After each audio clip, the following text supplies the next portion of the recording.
జై శ్రీరామ్. శ్రీ కోదండ రామాంజనేయ స్వామివారి దేవస్థానం గడిచిన 4 సంవత్సరాల నుంచి దినదిన ప్రవర్ధమానం చెందుతూ విశేషమైనటువంటి కార్యక్రమాలు నిర్వహిస్తూ ఎన్నో ఆధ్యాత్మిక ధార్మిక కార్యక్రమాలతో స్వామివారి యొక్క అనుగ్రహాన్ని పరిపుష్టి చేస్తూ ప్రస్ఫుటంగా వారి యొక్క లీలలను వారి అనుగ్రహాన్ని భక్తులు ప్రత్యక్షంగా గమనిస్తూ స్వామివారిని సేవిస్తున్నారు. ఇదే క్రమంలో ఈ సంవత్సరం ధనుర్మాస కాలం ప్రారంభమవుతోంది. డిసెంబర్ 16 నుంచి ప్రారంభమయ్యేటువంటి ధనుర్మాసంలో నెల్లాడు చేసేటువంటి గోదా అమ్మవారి యొక్క ప్రత్యేక కార్యక్రమాలు, పాశురాల పఠనం, అదేవిధంగా శ్రవణం, శ్రీకృష్ణ భగవానుల వారి సన్నిధిలో అమ్మవారిని వేంచేపు చేసి అమ్మవారి యొక్క అమ్మవారి చిత్రపటానికి చేసేటువంటి పూజా కార్యక్రమాలు, భక్తుల యొక్క పూర్తి భక్తి శ్రద్ధ ఇవన్నీ కూడా ఆచార్యుల వారి సమక్షంలో జరగడం, ఇలాంటి ఆలోచనకు శ్రీకారం చుట్టడం కూడా ముదావం. ఈ సంవత్సరం తొలిసారిగా ఈ దేవాలయం వద్ద శ్రీకృష్ణ భగవానుల వారి యొక్క అనుగ్రహంతో రామచంద్రమూర్తి వారి యొక్క అనుజ్ఞ మేరకు ఈ కార్యక్రమం నిర్వహింప తలపెట్టడం జరిగింది. ఈ విషయాన్ని భక్తులు తెలియచేయాలనే ఉద్దేశంతో ఈ కార్యక్రమం చేస్తున్నాం. వీరు శ్రీ పేర్ల శ్రీరామచంద్రరావు గారు ఈ కార్యక్రమానికి ప్రత్యేకంగా ఆచార్యులుగా వ్యవహరించబోతున్నారు.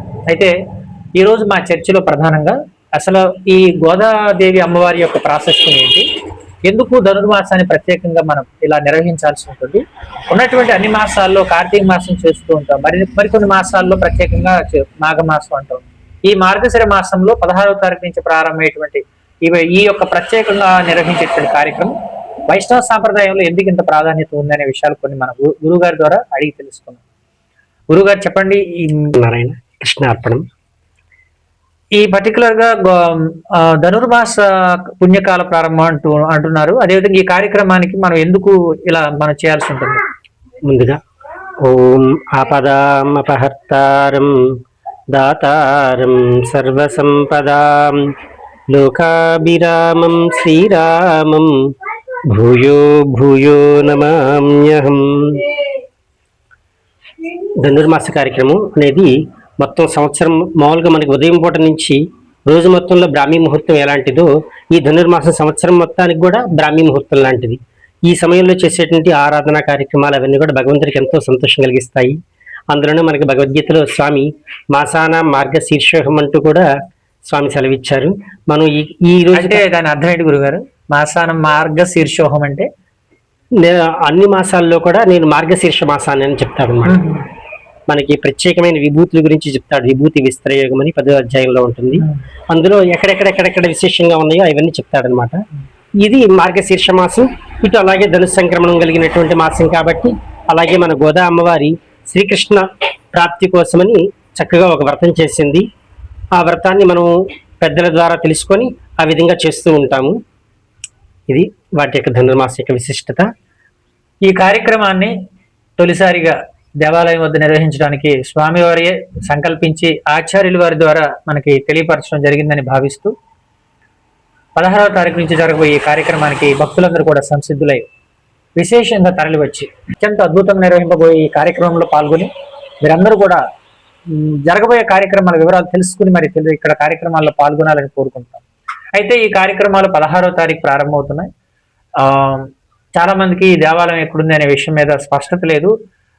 శ్రీ కోదండ రామాంజనేయ స్వామి వారి దేవస్థానం IIITకి కేవలం ఒక 1/2 కిలోమీటర్ డిస్టెన్స్ లో ఈ ప్రక్కన ఉన్నటువంటి ఫైర్ స్టేషన్ దగ్గరలో ఈ దేవాలయం ఉంది. బస్టాండ్ నుంచి ఈ యొక్క దేవాలయంకి మినిమం డిస్టెన్స్ ఒక 4 కిలోమీటర్లు ఉంటుంది.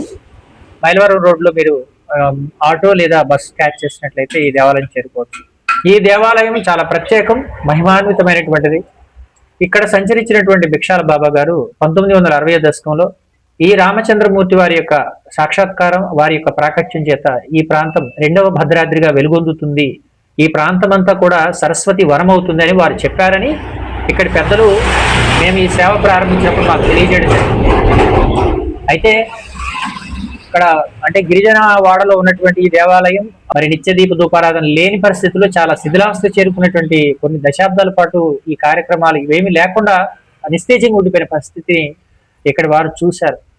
2021 నుంచి కార్యక్రమాలు కొనసాగిస్తూ స్వామివారు ఇచ్చినటువంటి నడిపింపు మేరకు ముందుకెళ్తున్నాం. వారి యొక్క శక్తి మాకు ఇచ్చిన దాన్ని బట్టి ఈ సంవత్సరం ధనుర్మాస కార్యక్రమాలు ఏ విధంగా ఉండబోతున్నాయనే విషయాన్ని మీరు తెలుసుకోవాలి.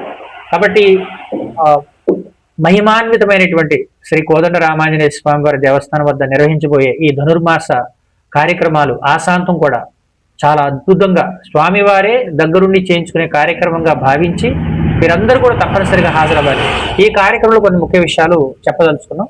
ముఖ్యంగా నిత్య కార్యక్రమాల గురించి మనం మాట్లాడుకుంటే మీరు ఇచ్చినటువంటి సమాచారం ప్రకారం ఉదయం 6:30 ప్రారంభమవుతాయని చెప్పారండి. 6:30 నుంచి 7 గంటల వరకు ఆరాధన అన్నారు. ఆరాధన అంటే ఏం చేస్తారండి? షోడశోపచార పూజ చేసుకుంటాం. కేవలం అర్చన ఉండదు, షోడశోపచారాలు. ఇక్కడ శ్రీకృష్ణ భగవానికి, అక్కడ శ్రీరామచంద్ర స్వామికి అర్చన చేసుకుంటాం. అది సుమారుగా మనం అన్ని ఏర్పాటు చేసుకోవడానికి సుమారుగా ఒక అరగంట అలా పడుతుంది. మంచిదండి. మీకు ఒక విషయం తెలుసా? మాకున్న సమాచారం ప్రకారం ఈ కృష్ణ భగవానుల వారిని 1977-78 ఆ టైంలో పెదజీయర్ స్వామి వారు ఇక్కడికి వచ్చేసి వారిని ప్రతిష్ఠించారు అనేటువంటిది ఈ స్థలం చరిత్ర చెప్తోంది. చాలా మందికి తెలియదు ఈ విషయం. కాబట్టి వారి సన్నిధిలో ఈ కార్యక్రమం జరగడం ఇది చాలా గొప్ప విషయంగా మనం అందరూ కూడా భావించాలి. ఇక తదుపరి 7 గంటల నుంచి 7:30 వరకు గోదా శ్రీకృష్ణ అష్టోత్తర శతనామార్చన అన్నారు. ఈ కార్యక్రమంలో ఏం చేస్తారండి? మనకి ఈ షోడశోపచార పూజ అయిపోయిన తర్వాత చక్కగా 108 నామాలు శ్రీకృష్ణుడు నామాలతో అర్చన చేసుకుంటాం. అలాగే గోదా అమ్మవారి నామాలు, అలాగే పరివార దేవతలు అందరికి కూడా చక్కగా ఆరాధన చేసుకుంటాం. అలాగే శ్రీరామచంద్ర స్వామి కూడా ఆరాధన చేసుకుంటాం అండి. తదుపరి 7:30 నుంచి 8:10 వరకు తిరుపల్లి ఎళుచ్చి తిరుప్పావై సేవాకాలం, అదేవిధంగా పారాయణ అని మీరు ఉదహరించడం జరిగింది. ఇందులో అంటే ఎలాంటి ప్రొసీజర్ ఉంటుంది? అంటే మనకి గోదా అమ్మవారి శ్రీకృష్ణుని కోసం అని చెప్పినట్టు పాడిన పాటలు తిరుప్పావై అంటారు. శ్రీరంగనాథుడు మేలుకొలుపు కోసమని విప్రనారాయణులు అనే మహాత్ములు వారు సాయించారనమాట. అది తిరుపల్లి ఎళుచ్చి అనమాట. ఈ ముందు శ్రీరంగనాథ మేలుకొలుపు చేసుకొని ఆ తర్వాత చక్కగా తిరుప్పావై సేవాకాలం చేస్తాము. చాలా బాగుంటాయి. ఓకే. కానీ మీరు చేసే ఈ మొత్తం కార్యక్రమాల్లో మరి గోత్రనామాలు చదవడం అనే అంశం ఉంటుందా? భక్తులు ఎవరైనా ఈ నెలాళ్ళు వాళ్ళ ఫ్యామిలీ మెంబర్స్ తరఫున చేస్తామండి. వివరాలు ఇస్తే మనకి ఏ సమయంలో చదువుతారు? ఇది మనకి 6:30 దగ్గర నుంచి స్టార్ట్ అయ్యే ముందుగా పూజ ప్రారంభమయ్యే ముందు ఆచమనం చేసి సంకల్పం చెప్పి గోత్రనామాలు కూడా మనం చక్కగా స్వామి దగ్గర విన్నపం చేస్తాము. అందరూ వారి వారి పేర్లతో చక్కగా గోత్రనామార్చన చేయించుకోవచ్చు. చాలా బాగుందండి. అయితే 7:30 నుంచి 8:10 మీరు ఒక షెడ్యూల్ పెట్టారు. ఏంటిది అది? ఈ కార్యక్రమం తిరుపల్లి ఎళుచ్చి తిరుప్పావై సేవాకాలం. ఫైన్. ఇక 8 నుంచి 10 గంటల వరకు అంతేనా? 8:10 నుంచి 8:10 కూడా. ఓకే. 8:10 శాత్తుమురై తీర్థ ప్రసాద్ గోష్ఠి. ఏం చేస్తారు ఇందులో? శాత్తుమురై అంటే మనకి వింజామర ఉంటది కదా, ఆ వింజామరతో స్వామికి తిరుప్పావైలో 2 పౌషరాలు చదవకుండా పారాయణ చేయకుండా ఆపి ఆ 2 పౌషరాలతో స్వామికి ఆ వింజామరతో వీస్తూ ఆ పౌషరాలు విన్నపం చేస్తారు. చిత్తం సిరికాలే వందన్నై చేవత్తు అంటూ ఒక 2 పౌషరాలు ఉంటాయి. అది 2 సార్లు చొప్పున విన్నపం చేస్తూ చక్కగా దాన్ని ఆ సేవను సాయించడాన్ని శాత్తుమురై అంటారనమాట. బాగుందండి గురుగారు. అయితే అంటే బేసిక్ గా ఈ పూజా కార్యక్రమంలో తమిళ భాషకి ప్రాధాన్యత కనిపిస్తుంది కదా, ఎందుకని తమిళ భాష మరి సామాన్యులు మన తెలుగు మాట్లాడే వాళ్ళకి అది ఎలా సాధ్యపడుతుంది? అది విషయం ఏంటంటే భావం కూడా అర్థం కావాలి కదా చేసేది. అది విషయం ఏంటంటే మనకి అన్నమాచార్య కీర్తనలు ఉన్నాయి, సంస్కృతంలో ఉన్నాయి, కొన్ని తెలుగులో ఉన్నాయి. ఇక్కడ ఈ ప్రాంతంలో పుట్టిన వారు కాబట్టి వారు ఈ భాషలో పాడారు. అలాగే పురంధరదాస్ వారి కీర్తనలు ఉన్నాయి. అక్కడ మహారాష్ట్రలో మరాఠీ భాషలో వారు సహజంగా లోపల భక్తి పొంగి ఆ భాషలో వచ్చినాయి. అలాగే గోదా అమ్మవారి గురించి కానీ ఈ ఆళ్వార్లు పాడిన పాటల్ని వీటిని ఆదర్శంగా తీసుకుని మన అన్నమాచార్యుల వారు అన్నమాచార్య కీర్తనలు తెలుగులో రాశారు. అంటే వారికి కూడా మూలం ఇక్కడి నుంచే వచ్చినాయి. ఓకే. అవి సహజంగా భగవంతుడు తన యొక్క భక్తి మార్గాన్ని పండించడం కోసమని కొంతమంది తన దగ్గర ఉన్న ఆంతరంగికుల్ని ఆళ్వార్ల రూపంలోను ఆచార్యుల రూపంలోను అలాగే భూదేవిని గోదాదేవి రూపంలోనే పంపించారు. వాళ్ళు సహజంగా పాడిన పాటల్లో ఆ మాధుర్యం, ఆ గొప్పతనం ఉంటుంది. దాన్ని ఎంతైనా వర్ణించి చెప్పుకోవచ్చు, కానీ తెలుగులో పాడతానంటే ఆ పదాలు మనకి అంతగా అవకాశం ఉండదు. ఓకే, మంచిదండి, బాగుంది. ఇక ఇది ఉదయం జరిగేటువంటిది 6:30 నుంచి 8:10 అంటే 9 గంటల వరకు సుమారుగా ఈ కార్యక్రమం కొనసాగుతాయి గురుగారు, అంతే కదా? ఇక తదుపరి సాయంకాలం 7 గంటల నుంచి 8 గంటల వరకు తిరుప్పావై ప్రవచన పట్టణం అని చెప్తున్నారు. ఈ కార్యక్రమానికి వీరే ముఖ్య ప్రసంగికులుగా ఉంటారు. ఆ సమయంలో మీరు ఏం చెప్తారండి? తిరుప్పావై ఒక్కొక్క రోజు ఒక్కొక్క పాట యొక్క వైభవాన్ని, అమ్మవారు పాడిన పాటల్లో ఆ వైభవాన్ని చెప్పుకుంటూ ఆ పైకి కనబడే అర్థం ఒకటి, అందులో దాగి ఉన్న అర్థం ఏంటి, అందులో అమ్మవారు ఏం చెప్పదలుచుకుంది. ఇప్పుడు తిరుప్పావై అంటేనే ఉపనిషత్తుల యొక్క సారాంశాన్ని చక్కగా అందమైన పాటలో పాడుతూ చక్కగా శ్రీకృష్ణు యొక్క గుణగణాలన్నింటినీ చక్కగా వర్ణించింది. ఉదాహరణకి మనకి రామాయణం ఉందనుకోండి, 24,000 శ్లోకాలు ఉంది. అయితే అప్పుడు రామచంద్రుడి యొక్క గుణగణాల గురించి చెప్పడం కొంత భాగం ఉన్నప్పటికీ మిగిలిన అందరి చరిత్రలు వచ్చినాయి. కానీ తిరుప్పావైలో ఏంటంటే చక్కగా స్వామి యొక్క గుణగణాల గురించి ఎక్కువగా వర్ణన ఉంటుంది, మిగిలిన విషయాల గురించి అసలు ప్రస్తావనే ఉండదు. ఏ చిన్న విషయం చూసినా సరే స్వామి యొక్క మధురమైన ఘట్టాలు చెప్తారనమాట. ఈ పర్టికులర్ ధనుర్మాసం అనేటువంటిది 16 ప్రారంభమవుతున్నారు. ఆ రోజు విశేష కార్యక్రమాల్లో భాగంగా మధ్యాహ్నం 1 గంటకి ధను సంక్రమణం జరుగుతుందని శ్రీకృష్ణ శ్రీగోద అష్టోత్తర శతనామార్చన తిరుప్పావే సేవాకాలం మొదటి పాసన విజ్ఞాపన అన్నారు. అంటే ఉదయం కార్యక్రమం ఉండదు ఆ రోజు ఉదయం పూట ఉండదండి. ప్రారంభం చేసేది 1 గంట నుంచి. అవునండి, మనకి ధనుసు సంక్రమణం అనేది ఆ టైంలో బిగిన్ అవుతుంది. ఆ టైంలోనే చేయాలని మనకి పెద్దలు చెప్పినటువంటి ఇదన్నమాట. మనం కూడా ఆ ప్రకారంగానే చేస్తాం. మంచిదండి. ఇక 20 తేదీల వారికి చూస్తే అంటే 16వ తారీఖు ప్రారంభమైనటువంటి ధనుర్మాసం 16, తర్వాత 25, 30, 31 సంవత్సరాంతం. తరువాత నూతన సంవత్సరంలో ఆంగ్ల నూతన సంవత్సరంలో 3, 7, 8, 11, 14 ఈ తేదీల్లో ప్రత్యేకంగా కొన్ని కార్యక్రమాలు చేస్తారు, అంటే స్కెడ్యూల్లో పెట్టారు గురువు గారు. ఏంటంటే 25వ తారీఖు నాడు తులసి సమర్పణట, 30వ తారీఖు వైకుంఠ ఏకాదశి ఉత్తర ద్వార దర్శనం. మరి ఈ దేవాలయంలో మీ సహకారంతో ఇక్కడ మేము ఎలా నిర్వహించగలం? ఉత్తర ద్వాదశి కార్యక్రమానికి ఏమైనా ప్రత్యేకంగా మీరు ఇస్తారా షెడ్యూల్ లాంటిది? అంటే దానికి ఏదైనా వేదిక ఏర్పాటు అట్లాంటిది ఉంటుందా? అంటే మనం చక్కగా మన స్వామివారు కృష్ణ భగవాన్ల వారు శ్రీరామచంద్రమూర్తి ఉత్తర దిక్కులోనే ఉన్నారు వాస్తవానికి. వీరి యొక్క ఫేసింగ్ ఉత్తర ఫేసింగ్. ఇంకా ఇది కాకుండా అదనంగా మామూలుగా ఏర్పాటు జరుగుద్దా ఉత్సవమూర్తులతో? మనకి అలా చేసుకోవచ్చు అంటారా? చేసుకోవచ్చండి. ఉత్తర దర్శనంలోనే ఆ ఉత్సవమూర్తుల్ని చక్కగా ఎలాగో ఉత్తరముఖంగానే ఉంది కాబట్టి స్వామిని వేయించేపు చేసి ఎదర సింహాసనం దగ్గర వేయించేపు చేసి ఆ రోజున కాస్త మనకు అవకాశం ఉన్నంత మేర అభిషేకము అర్చన అవన్నీ చేసుకొని చక్కగా ఉత్తరద్వార దర్శనంలో స్వామి దర్శనం చేసుకుంటే చాలా బాగుంటుంది. మనకి ఆ విధంగా ఇక్కడ ఏర్పాట్లు ఉన్నాయి, చక్కగా ఆ విధంగా చేసుకుందాం. తప్పకుండా అండి. ఇక 30 వైకుంఠ ఏకాదశి ఉత్తర ద్వార దర్శనం 31 సంవత్సరం లాస్ట్ డే ద్వారపాలకుల దగ్గర విన్నపం అని రాశారు. ఏంటి ఆ కార్యక్రమం? అంటే మనం ఏదైనా చక్కగా ప్రధానమంత్రిని కలవాలనుకోండి, ముందు వారి యొక్క పిఎని కలిస్తే మనకి అక్కడికి వెళ్ళడానికి ఛాయిస్ ఇస్తారు. అలాగే ఆ రోజున మనం ద్వారపాలకుల దగ్గర మన విన్నపం చెప్పుకొని స్వామిని మేము ఎలాగో సేవించదలుచుకున్నాము, చక్కగా మీ సహకారం కూడా చెప్పండి, మా గురించి కాస్త రికమెండ్ చేయండి అని చెప్తూ వారి సహకారం కూడా తీసుకుంటూ ముందుకు వెళ్తాం అనమాట. బాగుందండి. ఇక 3వ తారీఖు నూతన సంవత్సరంలో దీపాల అలంకరణ, ఆ రోజు 18వ పాసనం వస్తుందని రాశారు. అవునండి, ఆ రోజున ఆ గుత్తి దీపాల అలంకరణ అంటే ఏంటంటే మామూలుగా దీపారాధన చేస్తూ పూజ అంటే ఆ రోజున ఇంకా విశేషంగా దీపాల చుట్టూ అలంకరించుకొని అక్కడ లోపల శ్రీకృష్ణుడు నీలాదేవి ఇద్దరు ఉన్నారని వారిని మేలుకొలుపుతూ ఉంటే నేను వెళ్ళి తలుపు తీస్తారంటే నీలాదేవి అంటే కాదు నేను వెళ్తానని శ్రీకృష్ణుడు అంటాడు. ఆ యొక్క దీపాల కాంతిలో వాళ్ళ యొక్క సౌందర్యాన్ని అవన్నీ ఆ పౌషణంలో చక్కగా చెప్తారు. అది మనం ఆ విషయాన్ని ఆస్వాదిద్దాం ఆ రోజున. తప్పకుండా. ఇక 7వ తారీఖు నాడు 23వ పాసనం మారిమలై శ్రీకృష్ణుని సింహాసనం వేయించేపి చేయటం, ఇది ఎలా ఉంటుంది? అంటే శ్రీకృష్ణుడు అప్పటిదాకా మంచం మీద ఉన్నాడు, మీకు ఏం కావాలో చెప్పండి నేను ఇస్తానన్నాడు. మంచం మీద కూర్చున్నప్పుడు అడిగారనుకోండి, పక్కన అమ్మవారు ఉన్నప్పటికీ అడిగారనుకోండి, నేను ఎప్పుడు అడిగాను నేను మర్చిపోయాను నాకు గుర్తులేదంటాడు. అదే ఒక రాజసింహాసనం మీద కూర్చొని టీవీగా ఉన్నప్పుడు ఇచ్చామనుకోండి, మీరు సింహాసనంలో ఉన్నప్పుడు ఆ రోజు మాకు మాట ఇచ్చారు చేసి తీరాల్సిందే అని భక్తులందరూ పట్టుబడటానికి స్వామి ఆ యొక్క కోరికను తీర్చడానికి అవకాశం ఉంటుంది. కాబట్టి ఆ సందర్భం కూడా దానికి అనుగుణంగా ఉండేటట్టుగా మనకి గోదాదేవి అందులో చెప్పారనమాట. మనం ఆ రోజున సింహాసనం మీద వేంచేపు చేసుకొని దాన్ని కూడా మనం ఆస్వాదిస్తాం చక్కగా దృశ్యాలను అవన్నీ కూడా. ఇక 8వ తారీఖు నాడు 24వ పాసరం అన్రు ఇవ్వోలగం దీపాల హారతి.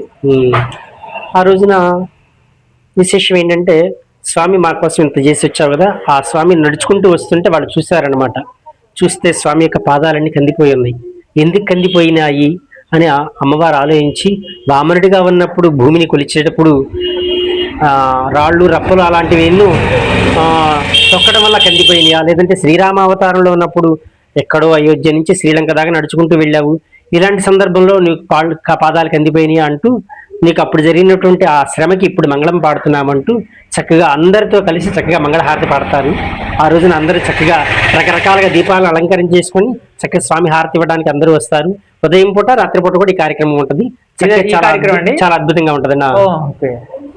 ఇక 11వ తారీఖు నాడు 27వ పాసురం కూడారై వెల్లుం సీర్ అక్కారు వడిసెల్ పాయసోత్సవం అని చెప్పి మెన్షన్ చేశారు. ఏంటి గురుగారి కార్యక్రమం? ఆ రోజున విశేషం ఏంటంటే స్వామికి సంబంధించినటువంటి కోరికలన్నీ వారు చెప్తారనమాట. అవన్నీ నేను తీరుస్తానని చెప్పేసి స్వామి తీరుస్తాడు. వాటిల్లో కోరిక ఏంటంటే అందరితో కలిసి చక్కగా స్వామికి నివేదన చేసినటువంటి పాయసాన్ని ఇలా తాగుతూ ఉంటే ఇలా ఇటు నుంచి కారేదాకా ఉండాలి, అంత చిక్కగా అంత నెయ్యితో ఉండాలి అని చెప్తూ అందులో చెప్తారనమాట. భగవంతుని యొక్క కళ్యాణ గుణాలు కానీ జీవుడు అందులో పొందే తన్మయత్వాన్ని కానీ అందులో వర్ణిస్తూ దానికి సంబంధించినటువంటి వివరణంతా అందులో ఉంటుంది. ఆ రోజున చక్కగా మనం దాని గురించి కూడా శ్రవణం చేద్దాం. తప్పకుండా గురుగారు. ఇక చివరిగా 14వ తారీఖు నాడు భోగి తిరుకళ్యాణం అని చెప్పి రాశారు. ఈ కార్యక్రమాన్ని మీరు నిర్వహిస్తారా? మరి మరొక ఆచార్య స్వామి వచ్చి చక్కగా మనందరి చేత కార్యక్రమం చేయించుతారు. చక్కగా అందరు తలంబ్రాలు పోయొచ్చు. అలాగే అంటే మనం సీతారాముల కళ్యాణం ఉంటుంది కదా, ఆ తరహాలోనే దంపతులు కూర్చోవచ్చా? దంపతులు చక్కగా కూర్చొని చక్కగా అందరూ వాళ్ళ యొక్క గోత్రనామాలతో ఆ విధంగా చేసుకోవచ్చు. ఇంకోటి ఏంటంటే వాళ్ళు చక్కగా ఉండి తలంబ్రాలు అవన్నీ పోయొచ్చు, జీలకర్ర బెల్లం అవన్నీ చేయొచ్చు. ఈ గోదా కళ్యాణం చేసుకుంటే కనుక వివాహం కావలసినటువంటి వాళ్ళకి వివాహం అవుతుందని, మంచి వరుడు లభిస్తాడని, ఇప్పుడు మంచి గుణవంతుడు కావాలని ఆ విధమైనటువంటి కోరిక నెరవేరుతుందని చక్కగా ఆ విధంగా చెప్తారు. చక్కగా మనం అందరం అలా చేసుకుందామండి. బాగుందండి. విన్నారుగా భక్తులందరికీ కూడా మా విజ్ఞాపన, ధనుర్మాస కాలంలో చాలా విశేషమైన కార్యక్రమాలు ప్లాన్ చేయబడ్డాయి. మీరందరూ తప్పకుండా శ్రీ కోదండ రామాంజనేయ స్వామి వారి దేవస్థానం వద్ద ఏం చేస్తున్నటువంటి శ్రీకృష్ణ భగవానుల వారి సన్నిధిలో, అదేవిధంగా ఈ మొత్తం దేవాలయ ప్రాంగణంలో ఉండేటువంటి ఆధ్యాత్మిక శోభను చక్కగా స్పృశిస్తూ మంచి అనుగ్రహాన్ని పొంది నూతన సంవత్సరంలో, ఆంగ్ల నూతన సంవత్సరంలో చక్కని అభ్యుదయ జీవితాన్ని పొందడానికి మరి ఈ యొక్క భక్తి మార్గంలో మీరందరూ కూడా స్వామి సన్నిధిలో ఈ యొక్క కైంకర్యాలు చేసి స్వామి అమ్మవార్ల అనుగ్రహాన్ని పొందాలని, గోదామాత చల్లని అనుగ్రహాన్ని, కృపా కటాక్షాలు పొందాలని మేమంతా కోరుకుంటున్నాం. ఇది అందరూ చక్కగా పాల్గొనవచ్చు. వయస్సు కానీ లింగ కుల మత భేదాలు ఏమీ లేవు. చక్కగా ఎవరైనా సరే పాల్గొనవచ్చు. ఉపవాస నియమం అసలే లేదు. ఏదైనా ప్లస్ పాయింట్ అవుతుంది. ఉపవాసం అనేది అసలు నియమమే లేదు, ఉపవాసాలు లేవు. అయితే మా గురువు గారు అయితే కనుక ఈ సమయంలో ఒక శ్రీకృష్ణ దీక్ష తీసుకోండి అని కూడా పసుపచ్చ వస్త్రాలు ధరించి ఒక తులసిమాల ధరించి చేసుకోవడానికి కింద సంవత్సరం మంగళగిరిలో ఉండగా ఆ విధంగా చేయించారు. మేము ఆ విధంగా చేశాము. అవకాశం ఉంటే అలా కూడా పాల్గొనవచ్చు. దీక్షలో ఉంటామంటారు. అదండి ఈ కార్యక్రమం క్రాడ్ తరఫున నిర్వహించబోయేటువంటి ఈ యొక్క ధనుర్మాస కార్యక్రమానికి తప్పకుండా ఈ పూజా కార్యక్రమాలకు మీరందరూ విశేషంగా తరలివచ్చి స్వామి అమ్మ వార్ల అనుగ్రహాన్ని పొందాలని కోరుకుంటూ ఈ కార్యక్రమాన్ని ఇచ్చేసి చక్కని సూచనలను మరి ఆచార్యుల యొక్క వాక్కులను మనందరికీ తెలియజేసినటువంటి శ్రీ పేర్ల రామచంద్రరావు గారికి ప్రత్యేకంగా ధన్యవాదాలు తెలియజేస్తూ సెలవు. జై శ్రీరామ్, హరే కృష్ణ. జై శ్రీరామ్, జై శ్రీకృష్ణ.